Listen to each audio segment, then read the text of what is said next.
Okay تم کہتے ہو تو میں اور مسز مراد ایک ساتھ ہی جائیں گے۔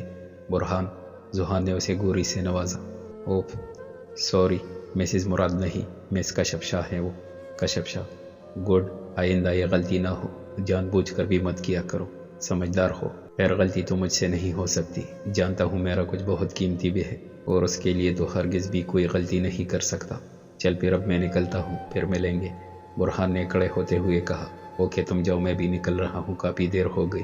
ذوحان نے اپنی گھڑی پہ ٹائم دیکھ کر کہا، جہاں رات کے 11 بج چکے تھے۔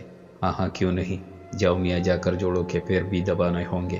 شرارت سے کہتا ہوا وہ رکا نہیں، فرار ہو چکا تھا اور اس کے پیچھے ذوحان مارنے کو آگے ہوا تھا، لیکن اس کے بھاگنے کے انداز پر ہی اس کی ہنسی چھوٹ گئی۔ پھر سر جھٹک کر وہ اپنا سامان سمیٹنے لگا۔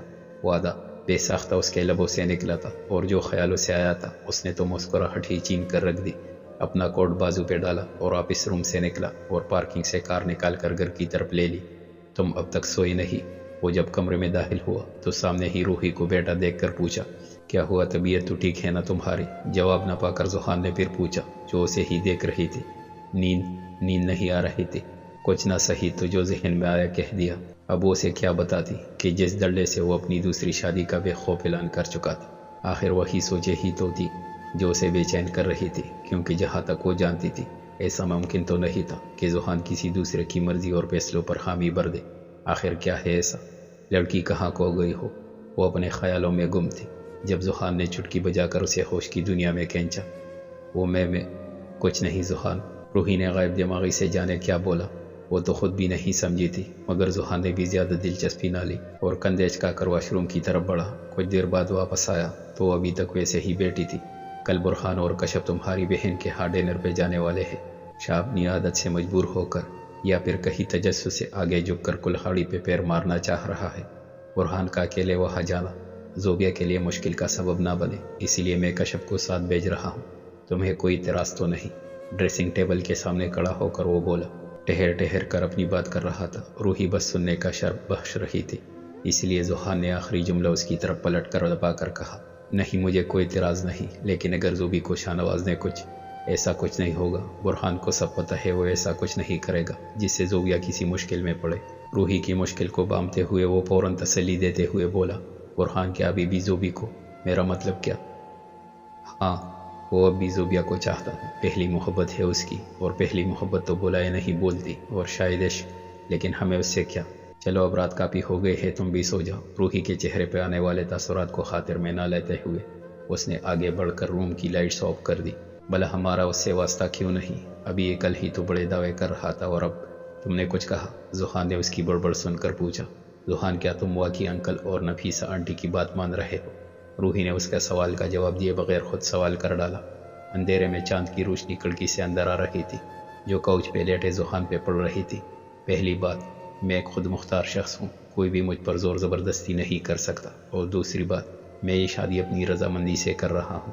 روحی جو اس کی پہلی بات پہ تھوڑا ریلیکس ہوئی تھی، لیکن دوسری بات پہ بے چینی کے اثر ٹوٹ پوٹ کر اس کے چہرے پہ آنے لگے۔ اور سمن، مجھے نیند آ رہی ہے، کل بات کریں گے۔ اس کی بات مکمل ہونے سے پہلے ذوحان نے اسے ٹوک کر چہرے کا رخ کھڑکی کی طرف کر لیا۔ وہ لیٹی ہوئی بھی اس کی پشت کو دیکھ رہی تھی۔ اس وقت کوئی سوالات اس کے اندر سے ابل رہے تھے، لیکن وہ تو چاہ کر بھی نہیں کر پا رہی تھی۔ رات کا جانے کون سا پہر تھا جب اس کی آنکھ لگ گئی۔ خیر تو ہے شاہ نواز، یہ سب کچھ کس لیے کروا رہے ہو؟ کوئی میٹنگ وغیرہ ہے کیا؟ رضیہ بیگم جو کافی دن سے گھر لوٹی تھی اور آتے ہی سامنے شاہ نواز کو لاؤنج میں بیٹھے ملازموں کو ہدایت دیتے دیکھا۔ جی اماں، آج کچھ خاص تو ہے، لیکن تمہارے لیے سرپرائز ہے، شاہ نواز نے ایک آنکھ دبا کر کہا۔ سرپرائز کے طور پر وہ کشف کا ذکر نہیں کرنا چاہتا تھا۔ خیر ہی ہو، اول تو گھر پہ کسی کو انوائٹ نہیں کرتے آج ایسے۔ ہاں جی، خاص مہمان آ رہے ہیں، یوں سمجھ لے کوئی بہت قریبی۔ ہاں اماں، بس تم جاؤ اور آرام کرو، کافی دور کا سفر کر کے آئی ہو، میں ذرا کام سے باہر جا رہا ہوں، شام سے پہلے آ جاؤں گا۔ اٹھ کر کہتا ہوا باہر چلا گیا۔ لیکن یہاں رضیہ بیگم کے لیے تو الجھنوں کا گڑا کھلوا گیا۔ میری بلا سے کوئی بھی ہو، دفع کرو، مجھے کیا ہوگا کوئی۔ شاہ نواز کی باتوں پہ لعنت بیچ کر وہ ملازمہ کو چائے کا بول کر اپنے کمرے میں چلی گئی، لیکن شاید وہ ابھی ناواقف تھی۔ ہاں وہ ناواقف ہی تو تھی کہ یہ رات ان کے لیے کتنی باری گزرنے والی تھی۔ کل کی طرح آج بھی وہ ناشتہ کرنے کے بعد سیدھا کمرے میں ہی آ گئی تھی۔ پچھلے دنوں جب ذوحان گھر پہ نہیں تھا تب بھی ایسے کرتی تھی، لیکن اب جب وہ آ گیا تھا، مگر ایک الگ روپ کا ذوحان تھا وہ، آج بھی وہ بغیر کچھ بولے ہی واپس جا چکا تھا۔ روحی کے پاس پوچھنے کی تو بہت کچھ تھا، لیکن مقابل نے تو کان ہی در لیے تھے کہ سننا ہی نہیں۔ پہلے تو وہ ان کے کہے الفاظ بھی جان لیتا تھا، لیکن اب ایسا کیوں؟ وارڈروب سیٹ کر کے اپنے کپڑے لے کر وہ ابھی آگے ہی تھی جب کمرے کا دروازہ نوک کر کے انم اندر آئی۔ روحی نے اسے کچھ کہے بغیر ہی واش روم کا رخ کرنا چاہا، کیونکہ وہ جانتی تھی کہ وہ کیا کہنے آئی ہے۔ پچھلے 4 دن سے انم کا ایک ہی لاب تھا، روحی ایک بار میری بات سن لو، پھر چاہے جو مرضی کرنا۔ انم نے اسے واش روم کی طرف جاتا دیکھ کر خاصے بلند آواز سے کہا۔ وہ رکی اور پلٹی۔ میں جانتی ہوں تم آج بھی مجھے یہی کہو گی، ذوحان کو شادی کا نہ کہا جائے۔ انم ابھی تم یہ نہیں سمجھو گی، اسی لیے بہتر ہے روحی اگر بھائی کی شادی امی کسی راہ چلتی سے بھی کروا دے تو مجھے اعتراض نہ ہو، لیکن یہاں سمن کی بات ہو رہی ہے۔ بھائی کیسے مان سکتے ہیں؟ آخر کیسے وہ تمہیں دھوکہ دے سکتے ہیں؟ تم بیوی ہو ان کی، تمہارے ہوتے ہوئے وہ کسی اور سے شادی کیسے کر سکتے ہیں؟ وہ تو تم سے بہت محبت کرتے ہیں۔ انم اس کے ساتھ کسی نے زور زبردستی نہیں کی، وہ اپنی مرضی سے مانا ہے۔ روحی نے اپنی طرف سے کندھے جاڑ دیے جیسے اسے غرض ہی نہیں۔ تو تم رو کون ہے؟ بیوی ہو تم، ایسے کیسے تم اپنے شوہر کو کسی ایسی عورت کے حوالے کر سکتی ہو جو قدم قدم زہر اگلتی ہے؟ شاید تمہیں پتہ نہیں، سمندی نے تمہیں کڈنیپ کروانے کی کوشش کی تھی تاکہ تم اور بھائی کبھی ایک نہ ہو سکو۔ اب جب سب ٹھیک ہے تو کیوں تم دونوں ایک دوسرے کی زندگی سے کھیل رہے ہو؟ انم نے شدید غصے اور سنجیدگی کے انداز کو خاطر میں لا کر کہا۔ میں نے اسے اجازت دے دی ہے، وہ جس سے چاہے شادی کر سکتا ہے، اور جہاں تک سمن کی بات ہے تو وہ اس سے محبت کرتی ہے، اور تم، کیا تم محبت نہیں کرتی؟ انم نے اس کی بات کو آدھ میں کاٹ کر پوچھا۔ روحی تو جیسے ایک دم چپ سی ہو گئی تھی۔ ایک طرف انم اس کی آنکھوں میں دیکھ کر جواب کی طلبگار تھی، تو ایک وجود اور بھی دروازے کی آڑ میں کھڑا اس کے جواب کا منتظر تھا۔ روحی بتاؤ، کیا تم بھائی سے محبت نہیں کرتی؟ کیا بھائی تم سے محبت نہیں کرتے؟ نہیں کرتی اور کچھ؟ انم کے توقع کے برعکس کہتی ہوئی واپس پلٹی۔ یہ جانے بغیر اس کے جواب نے جہاں انم سن لیا، وہی دروازے کی آڑ میں کھڑے وجود کو شوق کر دیا تھا۔ وہ وجود سکون سے بغیر کچھ کہے پلٹ گیا۔ افسوس نہیں، بہت اچھا لگا کہ تم دونوں ہی ایک دوسرے سے سچی محبت کرتے ہو۔ سمجھ گئی ہوں محبت کا تقاضا قربانی دینا بھی ہے، لیکن یہ قربانی تم جیسے بڑے ضرب کے مالک ہی دے سکتے ہیں، ہم جیسے معمولی لوگ نہیں۔ روحی بی بی، انم نے اس کے جواب کو جھٹلاتے ہوئے فخر سے اظہار کیا اور اپنی ذات کو ٹھٹولا۔ میری دعا ہے تم دونوں کو وہ ملے جو تم دونوں ڈیزرو کرتے ہو، پھر چاہے علیحدگی ہی کیوں نہ ہو۔ وہ اپنی بات کہہ کر جا چکی تھی اور روحی کے نہ رکنے والے آنسو اب بہنے لگے تھے۔ وہ وجود ایک بار پھر دروازے پہ نمودار ہوا۔ وہ اسے روتا دیکھا، لیکن آگے بڑھ کر کچھ کہنے کی غرض تھی نہیں اس کی، تو خیر اسے واپس پلٹنا پڑا۔ یہاں روحی بے گانگی سی رو رہی تھی۔ کار اپنی فل سپیڈ میں منزل کی جانب روا دوا تھی۔ اگر اس کا بس چلتا تو شاید ہوا میں اڑا لے جاتا۔ بس ایک اسی کی کمی رہی تھی، ورنہ سپیڈ اس قدر تیز تھی کہ باہر کا منظر ایسے نظر آ رہا تھا جیسے دھندلا سا آنکھوں کا دھوکہ ہی تھا اور کچھ نہیں۔ برہان کی بے قراری اس قدر ہوگی، اس کا تو شاید کسی نے اندازہ تک نہ لگایا تھا۔ ساتھ بیٹی کشف تو اس کے چہرے کے رنگ دیکھ کر مسکرائے جا رہی تھی، کیونکہ خوش ہونا تو اس کی زندگی کے برخلاف تھا، اور مسکرا کر دنیا کا سامنا اس کا معمول بن چکا تھا۔ برہان، آپ کار کی سپیڈ کم کرے پلیز، مجھے بھی مرنا نہیں ہے، میرے کافی پیشنٹ کو میری ضرورت ہے۔ اور 1 منٹ کے لیے تو وہ آج ایک عرصے بعد پرانی کشف لگی تھی، پھر جب خیال آیا تو مزید کچھ نہیں بولی۔ فکر نہیں کرے، آپ کو کچھ نہیں ہوگا، کیونکہ ابھی مرنا تو مجھے بھی نہیں، ابھی تو اپنے پوتا پوتیوں کی شادیاں بھی کروانی ہے، پھر سوچیں گے صحیح کہہ رہا ہوں نا۔ وہ بھی اپنی ٹون میں بولا اور کار کی سپیڈ بھی کم کر دی۔ بہت نیک خیالات ہیں آپ کے، خیر ابھی تو آپ کی شادی بھی نہیں ہوئی اور پوتا پوتیوں کی شادی ابھی رچوا لے، بڑی بات ہے برہان جی، سنبھل کے ذرا کہیں عمر ہی نہ نکل جائے۔ ہاں ہاں، شادی نہیں ہوئی تو کیا، کبھی نہیں ہوگی۔ میڈم کشف لڑکیاں مرتی ہے، شیر پہ مرتی ہے، آپ کو پتہ نہیں شاید۔ میرے اسکول میں میری ایک گرل فرینڈ تھی آئینہ، مرتی تھی، اور ایک تو یونیورسٹی میں مجھے پرپوز بھی کر چکی تھی۔ وہ اپنی باتوں میں اس قدر مگن ہو چکا تھا کہ کشف کو آج پہلی بار لگا اپنی اندر ڈری سہمی کشف کو بھی بھول کر برہان کی باتوں پر کھیل کر ہنسنا پڑا۔ درد اور رنجش کا بھی ایک دورانیہ ہوا کرتا ہے جسے ایک نہ ایک دن راحت آ ہی جاتی ہے، لیکن کشف نے اپنے آپ تک اس کا عہد کیا نہ تھا۔ اپنے آپ کو دنیا سے چھپا کر ایک کونے میں سمیٹ کر وہ خوش تو نہیں تھی، لیکن خطرے سے تو دور تھی۔ برہان باتوں میں اتنا مشغول تھا کہ راستہ کب کٹا پتہ ہی نہیں چلا اور گاڑی کو بریک لگ گئی۔ کشف جو اس کی باتوں پہ ہنس رہی تھی، اچانک بریک لگنے سے چپ ہوئی۔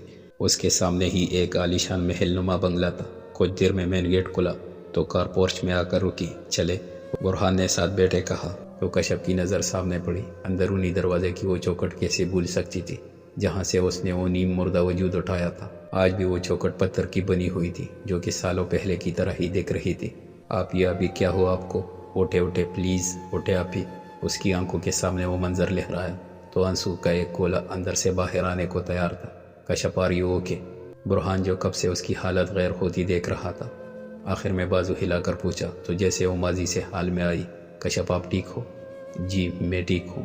اوکے پھر چلے، برہان نے کار سے اترتے ہوئے کہا۔ کشف بھی اس کے ساتھ ہی اتری۔ ان کے اترتے ہی دروازہ کھولا اور ایک ملازمہ سامنے آئی۔ کشف نے اسے غور سے دیکھا۔ وہ ایک بوڑھی خاتون تھی، زکیہ خالہ۔ کشف کی زبان سے بے ساختہ اس کا نام نکلا۔ وہ بوڑھی عورت اپنے موٹے چشمے کو سیٹ کر کے دیکھنے کی کوشش کر رہی تھی۔ فضا بی بی آپ؟ وہ بھی حیرت زدہ ہو کر بولی۔ انہیں اپنی آنکھوں پہ یقین ہی نہیں آیا کہ وہ وجود حقیقی ہے یا وہم۔ زکیہ خالہ میں فضا نہیں کشف ہوں، فضا کی چھوٹی بہن۔ کشف نے ان کی غلطی درست کرنا مناسب سمجھا۔ یہ بات تو اسے وہ تمام لوگ کہتے تھے جو فضا کی تصویر اس کے کیبن میں دیکھتا تھا۔ ارے نہیں بی بی جی، آپ تو میری فضا بی بی ہو۔ آئے میرے خدا، میری بی بی لوٹ آئی۔ وہ اسے چھو کر محسوس کر رہی تھی اور کشف تھی کہ مسکرائی جا رہی تھی۔ خالہ میں کشف ہی ہوں، یہ دیکھے میرا ہاتھ۔ کشف نے انہیں اپنا ہاتھ دکھایا جہاں ایک بار اسے 4 ٹانکے آئے تھے اور زکیہ خالہ نے اسے خوب ڈانٹا تھا جب وہ فضا کے سسرال ایک ہفتے کے لیے آئی تھی۔ ارے یہ تو کیا آپ واقعی کشف گڑیا ہو؟ لیکن آپ کی شکل تو فضا بی بی سے میل کھاتی ہے۔ کشف پھر مسکرا دی۔ ارے خالہ تو یقین کرے میں کشف ہوں۔ زکیہ خالہ کی آنکھیں تو حیرت سے پڑ گئی۔ یہ وہی ڈائیلاگ تھا جو کشف اکثر انہیں تنگ کرنے کے لیے بولا کرتی تھی۔ ماشاءاللہ آپ تو سچی میں کشف گڑیا ہو، ایک دم میری فضا بی بی جیسی دکھتی ہو۔ ہاں بس وہ تل آپ کے نہیں جو میری فضا بی بی کے رخسار پہ تھا۔ شکر ہے آپ کو یاد تو آیا۔ چلے برہان۔ کشف ان سے مل کر برہان کی طرف متوجہ ہوئی جو تب سے انہی کو دیکھ کر مسکرائے جا رہا تھا۔ جی چلے، ورنہ مجھے تو لگا شاید یہی سے واپسی ہوگی، برہان نے چلتے ہوئے کہا اور وہ بھی اس کے ساتھ چل دی۔ ملازمہ ان سے کچھ قدم آگے تھی۔ ویسے اس بے چینی کی کوئی خاص وجہ؟ کشف نے سرگوشی کرتے ہوئے خاصا شراز سے پوچھا۔ برہان کے تو تبک روشن ہوئے۔ اسی جیم سے بچنے کے لیے وہ تیزی سے آگے بڑھ گیا اور کشف نے ایک دبا سا کہا لگایا، خالہ سنیں، آپ اندر ہماری گفتگو کے سلسلے میں کچھ نہیں بولو گی؟ برہان تو لاؤنج میں چلا گیا تھا لیکن کشف کو ملازمہ سے ابھی یہ کہنا مناسب لگا۔ جی کیوں نہیں، مجھے کیا ان کا پتہ نہیں؟ اچھا کشف گڑیا، آپ یہاں سے سیدھا اندر چلی جاؤ۔ آپ کے ساتھ جو صاحب تھے وہ تو خود ہی چلے گئے، میں ذرا چائے پانی کا انتظام کراؤں۔ ملازمہ کے جانے کے بعد وہ اپنی ساری خوشی کو پس پشت ڈال کر مسکراہٹ کو کہیں دور پٹکتی ہوئی بہت سنجیدگی سے آگے بڑھی تھی۔ ابھی وہ لاؤنج میں مڑنے ہی والی تھی کہ اپنے سامنے کسی کے پیر دیکھتے تو چہرہ اٹھایا۔ سامنے کھڑی ہستی کی جو حالت تھی، کشف نے سوالیہ نظر سے ان کی طرف دیکھا۔ رضیہ بیگم کی حالت سیکنڈ میں غیر ہوئی اور دیکھتے ہی پورے گھر میں چیخیں بلند ہوئی، بھوت بھوت! وہ اس قدر چیخی کہ کشف کو تو اپنے کانوں میں انگلیاں دینی پڑی۔ وہ دوڑتی جانے کہاں غائب ہوئی تھی کہ نظر ہی نہیں آئی۔ اس معصوم کو زندہ درگور کر دینا چاہتے ہیں وہ لوگ، تم اسے لے کر کہیں دور چلی جانا۔ ماضی کی ایک جھلک کسی برے خواب کی طرح سامنے آئی۔ یقین نہیں آتا یہ عورت وہی ہے جس نے ایک موتی پلکوں کی باڑ سے ٹوٹا تھا۔ اپنے آپ کو کمزور پڑتا دیکھ کر وہ رکی نہیں اور اندر چلی گئی۔ یہ اتنی زور سے کون چیخا؟ برہان نے حال میں انٹر ہوتی کشف سے پوچھا۔ پتہ نہیں، شاید کوئی پاگل واگل رہتا ہو یہاں۔ مختصر سا جواب دے کر وہ پاس کے 2 سیٹر صوفے پہ بیٹھ گئی۔ کیا واقعی اس گھر میں کوئی مینٹل ہے؟ ہو بھی سکتا ہے، نہیں بھی ہو سکتا۔ پاگل کے سر پہ سینگ تو نہیں ہوتے نا؟ کشف نے کچن سے آتی ملازمہ کی طرف دیکھا جو مسلسل ہنسی دباتی ہوئی ہاتھ میں ٹرے لیے آ رہی تھی۔ خالہ خیر تو ہے؟ ابھی تک بتی سی دبا کر ہنستی ہو؟ کیا میرے منہ پہ کوئی لطیفہ لکھا ہے؟ ارے نہیں کشف گڑیا، ہماری کیا مجال جو آپ پر ہنسے، وہ تو میں بڑی بیگم صاحبہ کی وجہ سے ہی۔ او اچھا، ہاں نا، آپ کو دیکھ کر کیسے بھاگی تھی وہ، قسم سے بڑی بیگم صاحبہ تو ہوائیاں ہی اڑ گئی۔ ہاں، برہانہ پوچھ رہے تھے نا بھی کون چیخا تھا؟ خالہ انہی کی بات کر رہی ہے۔ کیوں خالہ؟ کشف کی بات پر تینوں ہنس دیے تھے۔ کشف کے لیے اتنے عرصے میں یہ پہلی بار تھا کہ اپنے معمول سے زیادہ مسکرانا یا ہنس دینا۔ ایک طرف وہ لوگ ہنس رہے تھے لیکن برہان کی مسکراہٹ کو بریک تب لگی جب سیڑھیاں چڑھتے آنچل پہ نظر پڑی۔ زوبیا! اس نے زیر لب سے پکارا۔ یہ سرگوشی صرف اس تک محدود تھی، پاس بیٹی کشف تک کو نہیں سنی، لیکن زوبیا کسی احساس کے تحت پلٹی تھی۔ کہتے ہیں دل کی پکار ہر پکار سے زیادہ کشش رکھتی ہے۔ بچاؤ، بھوت! آہ اماں کیا دوڑتی پھر رہی ہو، اور یہ کیا خلیہ بنا رکھا ہے اتنا پسینہ؟ شاہ نوازو بیٹا ادھر، وہاں ایک لڑکی نہیں، وہاں ایک بھوت ہے۔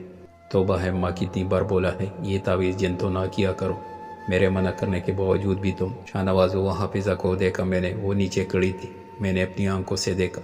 رضیہ بیگم نے پسینہ صاف کرتے ہوئے گھبرا کر بتایا۔ شاہ نواز نے فضا کا نام سن کر ماتھے پہ بل ڈال لیے، لیکن پھر کچھ سمجھ بھی آیا تھا۔ اماں وہ فضا نہیں، وہ کشف ہے۔ کیا؟